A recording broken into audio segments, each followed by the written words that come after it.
আসসালামু আলাইকুম ভিউয়ার্স, কেমন আছেন সবাই? আমার চ্যানেলে নতুন আরেকটি রেসিপি দেখার জন্য সবাইকে আমন্ত্রণ জানিয়ে শুরু করছি আজকের রেসিপি। আজকে আমি আপনাদেরকে খুবই মজার একটা নাস্তার রেসিপি দেখাবো। আর এই নাস্তাটা খেতে অনেক মজা হয় আর এটা একদমই ক্রিস্পি। তৈরি করাটা খুব সহজ। তো চলুন রেসিপিটা দেখে নিই। তো নাস্তাটা তৈরি করার জন্য প্রথমেই একটা মিক্সিং বলে আমি নিয়ে নিচ্ছি 2 কাপ ময়দা, স্বাদমতো দিয়ে দিচ্ছি লবণ, হাফ চামচ দিয়ে দিচ্ছি বেকিং পাউডার। এখানে কিন্তু বেকিং পাউডার দিতে হবে, বেকিং সোডা না। আমরা যে খাবার সোডাটা খাই সেটা দেওয়া যাবে না, বেকিং পাউডার দিয়ে তৈরি করতে হবে। আর দিয়ে দিচ্ছি রান্নার রেগুলার তেল 2 টেবিল চামচের মতো। এখন এই তেলটা ময়দার সাথে খুব ভালো করে মিক্স করে নিব। তেলটা ময়দার সাথে খুব ভালো করে মিক্স করা কিন্তু খুবই জরুরি। যখন হাত দিয়ে চাপ দেওয়ার পর দেখবেন এরকম দলা পেকে আসে, খুব ইজিলি দলা হয়ে যাচ্ছে আবার ভেঙে যাচ্ছে, তাহলে বুঝতে হবে হয়ে গেছে। এখন নর্মাল পানি দিয়ে আমি একটা মোটামুটি সফট ডো তৈরি করব। তো আমি একসাথে বেশি পানি দিচ্ছি না, একটু একটু করে পানি দিব আর হাত দিয়ে মথে নিব। তো দেখুন মোটামুটি টাইট সফট একটা ডো তৈরি হয়ে গেছে।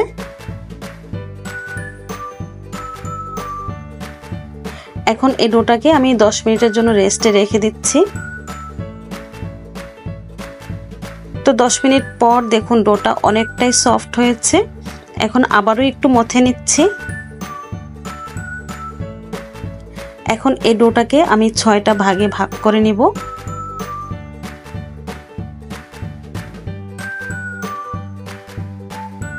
এই ডোগুলো একপাশে রেখে আমি প্রথমে একটা মিশ্রণ তৈরি করব। তো এখানে 3 টেবিল চামচের মতো নিয়েছি কর্নফ্লাওয়ার, আর রান্নার রেগুলার তেল দিয়ে দিচ্ছি 4 টেবিল চামচের মতো। দিয়ে কর্নফ্লাওয়ারের সাথে খুব ভালো করে মিক্স করে নেব।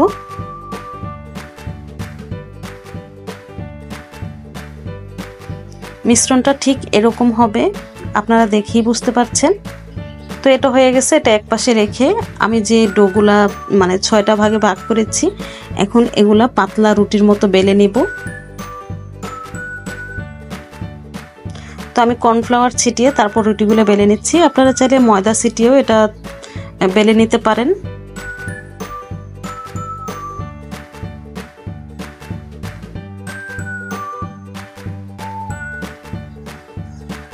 রুটিগুলা একটু পাতলা করে বেলে নিব। তো সবগুলা রুটি আমি এভাবে বেলে নিব। দেখুন রুটিগুলা বেলা হয়ে গেছে। তো প্রথমেই একটা রুটি নিয়ে নিচ্ছি। এখন এই রুটির উপরে দিয়ে দিচ্ছি তেল আর কর্নফ্লাওয়ারের মিশ্রণটা দিয়ে হাত দিয়ে খুব ভালো করে রুটির চারপাশে লাগিয়ে নিতে হবে। মিশ্রণটা খুব ভালোভাবে লাগানো হয়ে গেছে। এখন এই রুটির উপরে আমি আরো একটা রুটি দিয়ে দিচ্ছি। রুটিটা দিয়ে একদম সমান করে দিতে হবে, 2টা রুটি যেন একই সমান হয় এরকম। তো এভাবে আমি আবারও দিয়ে দিচ্ছি সেই মিশ্রণ, দিয়ে আবারও হাত দিয়ে খুব ভালো করে মিশ্রণটা রুটির চারপাশে দিয়ে দিব। দিয়ে তারপর আবারও একটা রুটি দিয়ে দিচ্ছি। এভাবে 6টা রুটি আমি একসাথে করে নিব।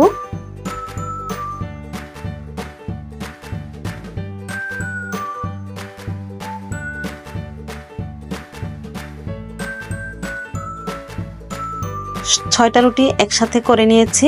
এখন বাকি যে মিশ্রণটা আছে সেটাও আমি উপরে দিয়ে দিব।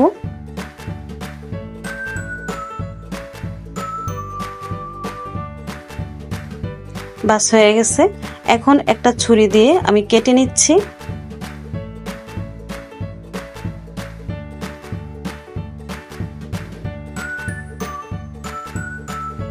ছুরি দিয়ে এভাবে সমান করে কেটে নিতে হবে। তো এখন এক পাশ থেকে একটা পিস আমি এভাবে রোল করে নিব। একটু চেপে চেপে রোল করে নিতে হবে।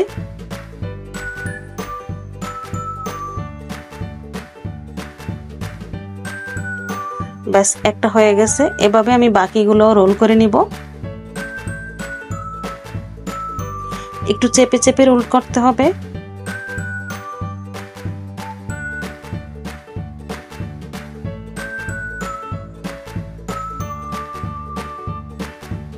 আপনারা দেখে নিশ্চয়ই বুঝতে পারছেন আমি কিভাবে করে নিচ্ছি। তো এভাবেই করে নিতে হবে।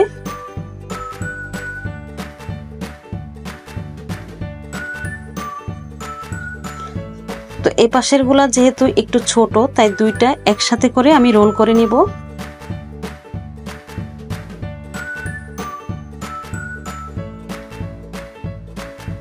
ব্যাস হয়ে গেছে।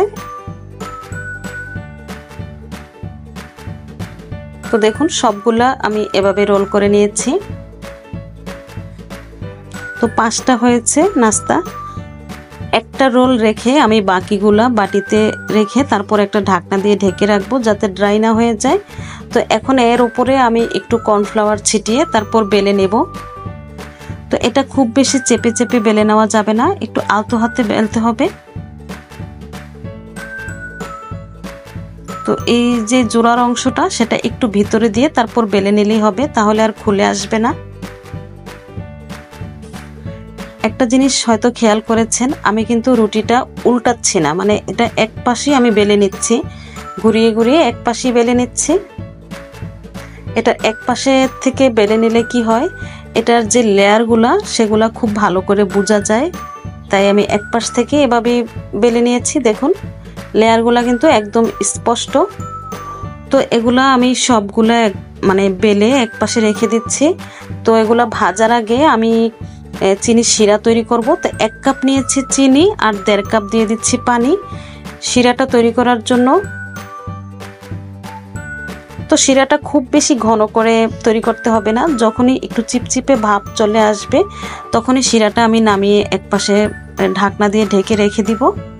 আর এদিকে নাস্তা ভাজার জন্য আমি তেল গরম করে নিয়েছি। তেলটা যখন গরম হয়ে যাবে তখন এই নাস্তাটা দিয়ে দিব। তারপর একটা কাঁটা চামচ দিয়ে চারপাশ থেকে এভাবে একটু মানে আলগা করে দিতে হবে, তাহলে লেয়ারগুলা একদম আলাদা আলাদা হয়ে যায়, খুব সুন্দর ভাজা হয়। এখন স্প্যাচুলা দিয়ে আমি উপরে গরম তেল দিয়ে দিচ্ছি। দেখুন তেলটা দেওয়ার সাথে সাথে কিন্তু এগুলো একদম খুব সুন্দরভাবে ফুলে উঠছে। আর প্রত্যেকটা লেয়ার কিন্তু একদম আলাদা আলাদা হয়ে যাচ্ছে। তো এক পাশ যখন কিছুটা হয়ে যাবে তখন এভাবে উল্টে দিতে হবে। আর চুলার আঁচটা মিডিয়াম লোতে রেখে তারপর আমি এটা ভেজে নিচ্ছি নাস্তাগুলা। এতে করে খুবই ক্রিস্পি হবে আর প্রত্যেকটা লেয়ার একদম ক্রিস্পি হবে। তো এটার যখন সুন্দর একটা কালার চলে আসবে তখন আমি নামিয়ে নিব। তো দেখুন এটা ভাজা হয়ে গেছে, নামিয়ে নিয়েছি। এখন এই নাস্তাগুলা যখন কুসুম গরম থাকবে তখন চিনির শিরার মধ্যে দিয়ে দিব। আর চিনির শিরাটাও অবশ্যই কুসুম গরম হতে হবে। তো চিনিতে দিয়ে তারপর এভাবে চিনির শিরাটাকে একটু ছেঁকে তারপর আমি তুলে নিচ্ছি। তো দেখুন নাস্তাগুলা তৈরি হয়ে গেছে। আপনারা কিন্তু এইভাবে এই নাস্তাগুলা তৈরি করে অনেক দিন সংরক্ষণ করেও খেতে পারবেন। এগুলো একদম ক্রিস্পি থাকবে। তো নাস্তাগুলো দেখুন দেখতে যেমন সুন্দর হয়েছে, খেতেও কিন্তু অনেক মজা। আর এটা যে কি পরিমাণ ক্রিস্পি হয়েছে আমি আপনাদেরকে ভেঙে দেখাচ্ছি। আপনারা নিশ্চয়ই দেখে বুঝতে পারছেন এটা কি পরিমাণ ক্রিস্পি হয়েছে। আর এটা মানে মুখে দিলেই মিলিয়ে যায়, একদমই সফট, মানে মুচমুচে, খুবই ভালো লাগে। তো আপনারা এটা ট্রাই করতে পারেন, আশা করি খুব ভালো লাগবে। এটার প্রত্যেকটা লেয়ার কিন্তু একদমই ক্রিস্পি, এটার ভেতরটাও একদম ক্রিস্পি। তো আপনারা যদি আমার এই চ্যানেলে আরও নতুন নতুন কোনো ভিডিও পেতে চান তাহলে অবশ্যই আমার চ্যানেলটাকে সাবস্ক্রাইব করে দিতে হবে আর পাশে থাকা বেল আইকনটি অন করে রাখতে হবে, তাহলে আমি যখনই নতুন কোনো ভিডিও আপলোড করব সাথে সাথে আপনারা নোটিফিকেশন পেয়ে যাবেন। তো আজকের মতো বিদায় নিচ্ছি, সবাই ভালো থাকবেন, আল্লাহ হাফেজ।